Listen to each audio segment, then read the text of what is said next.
Officials continue to investigate the death of Prince, and recently they have reported that they obtained some questionable pills at his home. Now, this is based on an unidentified anonymous source who does not want to reveal himself or herself because this is an ongoing investigation.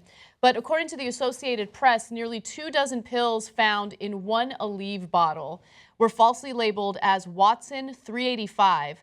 That stamp is actually used to identify pills containing a mix of acetaminophen and hydrocodone, but the official said at least one of the pills tested positive for fentanyl.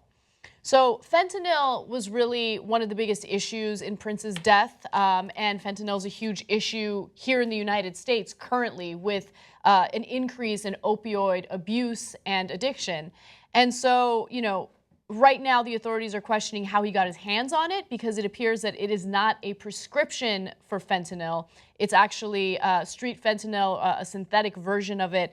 Prince had no prescription for any controlled substances in the state of Minnesota in the 12 months before he died. Some of the dozens of pills seized from Paisley Park were found to have other drugs in them. Some were oxycodone or codeine, and some were not controlled substances. So let me be clear about one thing. Fentanyl is a synthetic drug, whether you get a prescription for it and you get it from a doctor, or if you buy it on the street. The thing is, when you buy it on the street, which is what appears might have happened in this case, it's usually cut with very dangerous substances. In fact, according to the CDC, it's about 15 times more potent than heroin. Oftentimes it's also cut with heroin, and 100 times more potent than morphine. Okay, so this story isn't about Prince as much as it's about you. So, so easy to say, don't do it. But what I'm actually going to say is be careful. So I get that people want to do oxycodone or OxyContin in the beginning or hydrocodone for legitimate purposes. And it gets prescribed, I think, far too often. But people get hooked on it.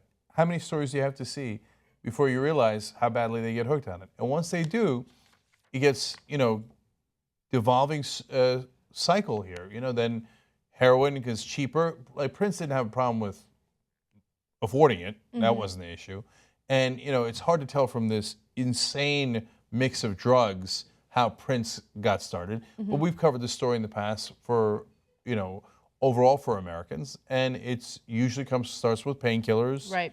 And then devolves into heroin because it's cheaper.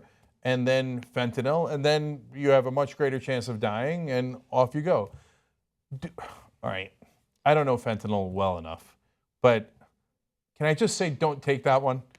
This is how many stories in a row we've done where oops, fentanyl, you're dead. And I'm not saying that's the only reason why. I mean, look at all this stuff he took. So much of it was toxic. Yeah, and look, a lot of times, you hit the nail on the head regarding addicts who start off with prescription painkillers that they have been prescribed, and then they get addicted to that, and then once they can't get the prescription anymore, they go to the black market, and of course, drugs like heroin are much cheaper, so they resort to that. They kind of do it because they can't get the prescription anymore. In the case of, Prince, it doesn't seem like it had anything to do with cost. It seems like, and this is speculation, so I want to be clear about this, it seems like it had more to do with the intensity of the drug. As you know, fentanyl is much more intense than prescription painkillers, which is why I think a lot of people do resort to it, maybe after their bodies become a little desensitized or immune to certain painkillers that they've been taking for a long period of time. Yeah, so look, doesn't mean Prince is a bad guy. It doesn't mean anyone who gets into this cycle of addiction is a bad person. Obviously, they need help. But, I mean, it sounds like they need a lot of help because again, how many stories do we have to do in a row where they get deeper and deeper into it and they can't pull themselves out? So let's, for God's sake, put some more medicine behind it and not silly things like putting people in prison.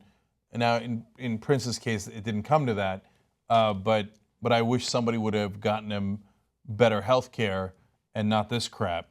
before it became too late. Right, and also I hope that they do keep investigating to figure out how he got his hands on these pills, and if it does turn out that it's a prescription drug that was handed to him by a doctor, you know, a lot of celebrities have gotten into trouble. I'm not talking about with the law, but with their health, with their lives, because they doctor shop and they find the right doctors, or the wrong doctors, I should say, that give them the drugs that they shouldn't be taking.